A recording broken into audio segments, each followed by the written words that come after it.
নমস্কাৰ এই মুহূৰ্তত আহি পৰিছে সন্ধিয়াৰ কেইবাটাও বিগ ব্ৰেকিং নিউজ। আজি হৈছে 5 জুলাই 10 তাৰিখৰ পূৰ্বে কৰক এই তিনিটা গুৰুত্বপূৰ্ণ কাম, অন্যথা আপোনাৰ বেংক একাউণ্টত ৩,০০০ টকা নোসোমাই।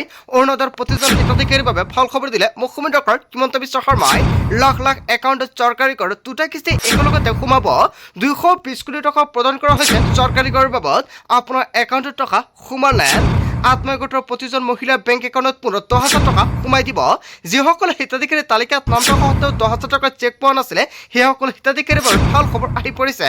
ৰেচন কাৰ্ড থাকিলে লাভ কৰিব কেইবাবিধ নতুন সামগ্ৰী, চেনি দালি নিমখ, লাভ কৰিব চাউল। কেৱল এয়াই নহয়, কেইবাটাও ৰাজনৈতিক খবৰৰ লগতে অৰাজনৈতিক খবৰ যুগুত কৰা হৈছে আজিৰ দিনটোত। গোটেই অসম তথা ভাৰতৰ বিভিন্ন প্ৰান্তৰ পৰা যুগুত হৈছে কেইবাটাও ডাঙৰ খবৰ। এনেবোৰ খবৰ নিতৌ পাই থাকিবলৈ চেনেলটি ছাবস্ক্ৰাইব কৰি ভিডিঅ'ত এটা লাইক কৰিবলৈ নাপাহৰিব। আজিৰ আমাৰ প্ৰথম খুবেই গুৰুত্বপূৰ্ণ খবৰ হৈছে অসমবাসীৰ বাবে এটা ডাঙৰ খবৰ।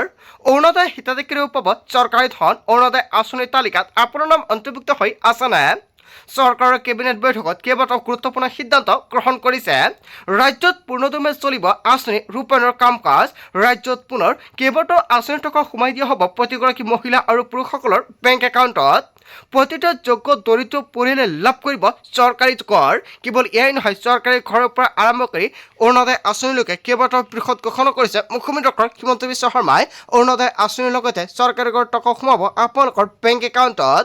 অৰুণোদয় আঁচনিক লৈ ঘৰে ঘৰে যাব চৰকাৰী বিষয়াসকল।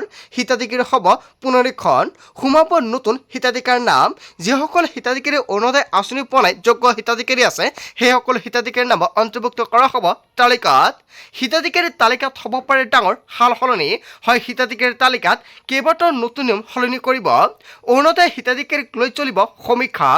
হিতাধিকাৰীৰ ঘৰে ঘৰে গৈ পুনৰ কৰা হ'ব ভেৰিফিকেশ্যন। আৰ্থিক অৱস্থাত উন্নত হোৱাসকলৰ নাম কৰ্তন কৰা হ'ব তালিকাৰ পৰা। অৰুণোদয় পোৱা পৰিয়ালৰ সদস্যই চৰকাৰী চাকৰি পালে কৰ্তন কৰা হ'ব। বাদ পৰা দৰিদ্ৰ, বিধৱা, অবিবাহিতা আৰু মহিলা আৰু দিব্যাংগক নতুনকৈ কৰা হ'ব অন্তৰ্ভুক্ত। অৰুণোদয় হিতাধিকাৰী বেংক একাউণ্টৰ সৈতে আধাৰ কাৰ্ড লিংক কৰাটো বাধ্যতামূলক।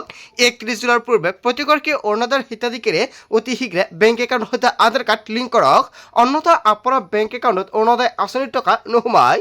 ইফালে চৰকাৰী ঘৰক লৈ চলিব জৰীপ। যিসকল হিতাধিকাৰীয়ে চৰকাৰী ঘৰৰ বাবে আবেদন কৰিব পৰা নাছিলে, PMAYৰ অধীনত হওক বা জিঅ' টেকিং কৰাৰ পৰাই হওক, যদি আপুনি বঞ্চিত হৈছে তেনে ক্ষেত্ৰত নতুনকৈ পুনৰ লাখ লাখ হিতাধিকাৰীক প্ৰদান কৰিব চৰকাৰী ঘৰ। আৰু চৰকাৰী ঘৰক লৈ নতুনকৈ কৰা হ'ব জৰীপ, আৰু জৰীপৰ জৰিয়তে নতুনকৈ লাখ লাখ হিতাধিকাৰীক নতুনকৈ চৰকাৰী ঘৰ প্ৰদান কৰা হ'ব। কেঁচা ঘৰ থকা প্ৰতিটো পৰিয়ালে লাভ কৰিব চৰকাৰী ঘৰ। হয়, ৰাজ্যৰ মুখ্যমন্ত্ৰী ডক্টৰ হিমন্ত বিশ্ব শৰ্মাৰ চৰকাৰে কেবিনেট বৈঠকত কেইবাটাও গুৰুত্বপূৰ্ণ সিদ্ধান্ত গ্ৰহণ কৰিছে। যিসকলে জিঅ'ৰিং কৰিছে সেইসকল হিতাধিকাৰী পুনৰ জৰীপ কৰিব নালাগে। আৰু চৰকাৰী ঘৰৰ প্ৰথম কিছু টকা কেতিয়া সোমাব একাউণ্টত? জুলাই মাহতে বাজেট ঘোষণা কৰিব আৰু আগষ্ট মাহতে একাউণ্টত চৰকাৰী ঘৰৰ টকা সোমাব পাৰে। তাৰ পিছত অসমবাসী ৰাজুক জনাইছো আমাৰ পৰৱৰ্তী খুবেই গুৰুত্বপূৰ্ণ খবৰ, লগতে এটা ডাঙৰ খবৰ। ৰেচন কাৰ্ড নথকা প্ৰতিগৰাকী হিতাধিকাৰীৰ বাবে ভাল খবৰ আহি পৰিছে। আপোনাৰ ৰেচন কাৰ্ড নাই নেকি? ৰেচন কাৰ্ড নথকা লোকৰ বাবে ভাল খবৰ দিছে চৰকাৰে। শীঘ্ৰে সাজু কৰক আপোনাৰ সকলো নথি পত্ৰ। ৰেচন কাৰ্ড থাকিলে লাভ কৰিব চেনি দালি নিমখ, লগতে লাভ কৰিব চাউল। কেৱল এয়াই নহয়, মিঠাতেল আৰু চাহপাতো লাভ কৰিব আপুনি। যদি আপোনাৰ ৰেচন কাৰ্ড নাই, আজি সাজু কৰক এইকেইবিধ নথি পত্ৰ। ৰেচন কাৰ্ড নথকা প্ৰতিটো যোগ্য পৰিয়ালে লাভ কৰিব ৰেচন কাৰ্ড। চাউল, দালি, নিমখ, মিঠাতেল বিনামূলীয়াকৈ ল'বলৈ সাজু হওক প্ৰতিগৰাকী ৰেচন কাৰ্ডৰ হিতাধিকাৰীয়ে। শপত গ্ৰহণৰ পিছৰ পৰাই পুনৰ ৰেচন কাৰ্ডৰ বাবে চলিব আবেদন প্ৰক্ৰিয়া। মুখ্যমন্ত্ৰী ডক্টৰ হিমন্ত বিশ্ব শৰ্মাই কৰিছিল বৃহৎ ঘোষণা। অসমৰ প্ৰতিটো দৰিদ্ৰ পৰিয়ালে ঘৰে ঘৰে পাব বিনামূলীয়াকৈ ৰেচন। ইফালে বহুকেইটা বিভাগত ওলাব তৃতীয় আৰু চতুৰ্থ বৰ্গৰ চাকৰি। শিক্ষিত যুৱক যুৱতীসকলে যোগ্যতাৰ ভিত্তিত পাব লাগিব চৰকাৰী চাকৰি। BTCৰ দৰিদ্ৰ পৰিয়াল আৰু নিবনুৱা যুৱক যুৱতীলে হাগ্ৰামা মহিলাৰী দিলে এটা ভাল খবৰ। BTC বাসীৰ বাবে ভাল খবৰ দিছে হাগ্ৰামা মহিলাৰীয়ে। যিমান পাৰে সকলোকে শ্বেয়াৰ কৰি জনাই দিব। তাৰ পিছত অসমবাসী ৰাজুক জনাইছো আমাৰ পৰৱৰ্তী খুবেই গুৰুত্বপূৰ্ণ খবৰ, লগতে এটা ডাঙৰ খবৰ। ৰাজ্যৰ কৃষকসকলৰ বাবে আহি গ'ল ডাঙৰ খবৰ। শীঘ্ৰে প্ৰতিগৰাকী কৃষকে পঞ্জীয়ন কৰিব লাগিব নিজৰ নাম। জিলাই জিলাই চলি আছে কৃষক পঞ্জীয়ন কাৰ্যসূচী। সকলো বৃত্তিৰ নিৰ্বিশেষে কৃষকসকলে পঞ্জীয়ন কৰাটো বাঞ্ছনীয়। পঞ্জীয়নৰ বাবে নিজ নিজ গাঁও প্ৰধানৰ সৈতে যোগাযোগ কৰক। জিলা সাধাৰণ সেৱা কেন্দ্ৰ CSC সমূহতো পঞ্জীয়ন চলি আছে। কৃষক পঞ্জীয়নৰ বাবে প্ৰয়োজন হ'ব 4বিধ নথি পত্ৰ।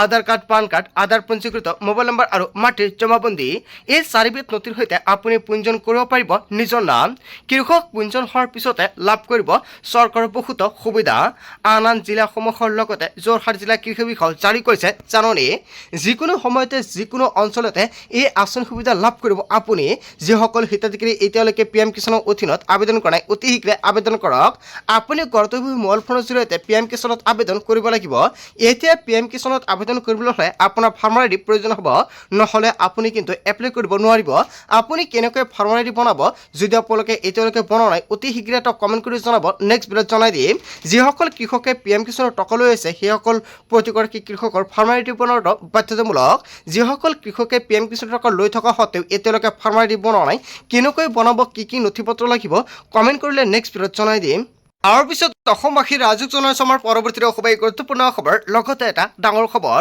নৈতিক পৰাজয় স্বীকাৰ কৰি পদত্যাগ কৰিব লাগিছিল গৌৰৱ গগৈয়ে কেইবাটাও বৃহৎ মন্তব্য কৰিছে মন্ত্ৰী পীযুষ হাজৰিকাই নিজৰ দিনৰ বিয়া ফলাফলক লৈ পদত্যাগ পত্ৰ দাখিল কৰিব লাগিছিল গৌৰৱ গগৈয়ে নৈতিকতাই দায়ী বুলি হাইকমাণ্ডলৈ প্ৰেৰণ কৰিব লাগিছিল পদত্যাগ পত্ৰ হয় এটা ডাঙৰ খবৰ আহি পৰিছে আচলতে মন্ত্ৰী পীযুষ হাজৰিকাই যিটো মন্তব্য কৰিছে গৌৰৱ গগৈক জনতাই কি ক'ব কিহৰ তাৰণাত গৌৰৱ গগৈ সভাপতি পদ খামুচি ধৰি আছে নাজানো গৌৰৱ গগৈ থকালৈকে অসমৰ মানুহে কংগ্ৰেছক ভোট নিদিয়ে আচলতে গৌৰৱ গগৈ কংগ্ৰেছত থকালৈকে মানুহে ভোট নিদিয়ে নেকি আচলতে মন্ত্ৰী পীযুষ হাজৰিকাই যিটো মন্তব্য কৰিছে জনতাৰ মন্তব্যটো নিশ্চয় কমেণ্ট বক্সত জনাব বিজেপি দলৰ সদস্য হিচাপে গৌৰৱ গগৈ থকাটো বিচাৰোঁ আৰু ইমান বেয়াকৈ হাৰিলে আগৰ সভাপতিও পদত্যাগ পত্ৰ দিছিলে আৰু অসমত হৰাৰ বাবে এনেকুৱাকৈ তত্ত্বাৱধায়ক জিতেন্দ্ৰ সিঙো পদত্যাগ কৰিলে আৰু গৌৰৱ গগৈৰ পদত্যাগ লৈ মন্ত্ৰী পীযুষ হাজৰিকাৰ কথা হয় এটা ডাঙৰ খবৰ আহি পৰিছে আচলতে মন্ত্ৰী পীযুষ হাজৰিকাই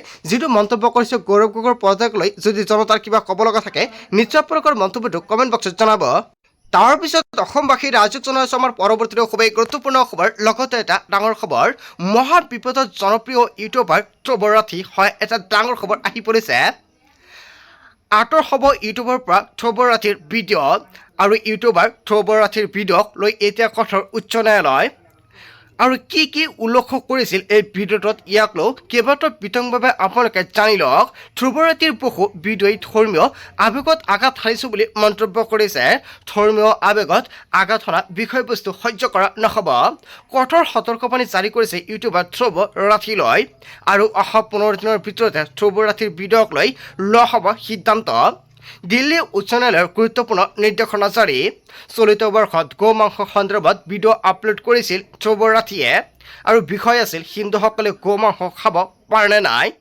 আৰু ভিডিঅ'টোত ভগৱান কৃষ্ণ আৰু শ্ৰীৰাম সীতাই মদ মাংস খোৱা বুলি উপস্থাপন কৰিছিল ধ্ৰুৱ ৰাঠীয়ে আৰু আপত্তিজনক আৰু ঘৃণনীয় বিষয়বস্তু সংযোগ কৰিছিল আৰু এই ভিডিঅ'ই ধৰ্মীয় আৱেগত আঘাত হানিছে গুগলক এই ভিডিঅ' আঁতৰাই দিবলৈ আহ্বান অন্যথা আদালতক নিৰ্দেশ দিবলৈ আহ্বান যাতে ভিডিঅ'টো উপলব্ধ নহয় ধ্ৰুৱ ৰাঠীৰ এই ভিডিঅ'ই ক্ষতিকাৰক আৰু বিভাজনকাৰী বুলি কাৰণ দৰ্শোৱা হৈছে আৰু 15 দিনৰ ভিতৰতে CAGACক সিদ্ধান্ত ল'বলৈ নিৰ্দেশ আদালতৰ আৰু তাৰ পিছতে চূড়ান্ত সিদ্ধান্ত গ্ৰহণ কৰিব দিল্লী উচ্চ ন্যায়ালয়ে মহা বিপদত জনপ্ৰিয় ইউটিউবাৰ ধ্ৰুৱ ৰাঠী হয় এটা ডাঙৰ খবৰ আহি পৰিছে আজিৰ ভিডিঅ'ত যিমান পাৰে সকলোকে শ্বেয়াৰ কৰি জনাই দিয়ক তাৰ পিছত অসমবাসী ৰাজুক জনাইছে আমাৰ পৰৱৰ্তী খুবেই গুৰুত্বপূৰ্ণ খবৰ লগতে এটা ডাঙৰ খবৰ সম্পূৰ্ণৰূপে বন্ধ থাকিব উচ্ছেদ অভিযান ৰাইজক চিন্তা নকৰিবলৈ আহ্বান উচ্ছেদক লৈ চলিছে অপপ্ৰচাৰ BTC অঞ্চলত কোনো উচ্ছেদ চলোৱা নহয় BTCৰ 5 জিলাত চলাব নোৱাৰিব উচ্ছেদ অভিযান কোকৰাঝাৰ চিৰাং বাক্সা ওদালগুৰি তামুলপুৰত নচলে কোনো ধৰণৰ উচ্ছেদ অভিযান চৰকাৰে কাকো উচ্ছেদ নকৰে বৰঞ্চ স্থায়ী লোকক দিব সংস্থাপন বিধায়ক থানেশ্বৰ বসুমতাৰীৰ বৃহৎ মন্তব্য সম্পূৰ্ণৰূপে বন্ধ থাকিব উচ্ছেদ অভিযান বন্ধু-বান্ধৱীসকল আজিৰ মূল ভিডিঅ'খনত আপোনালোকক এইখিনি সৰু কেইটামান ইনফৰমেশ্যন দিবলগীয়া আছিলে ভিডিঅ'টি ভাল লাগিলে লাইক কমেণ্ট শ্বেয়াৰ কৰি দিয়ক চ' থেংক ইউ ফৰ ৱাচিং ফুল ভিডিঅ'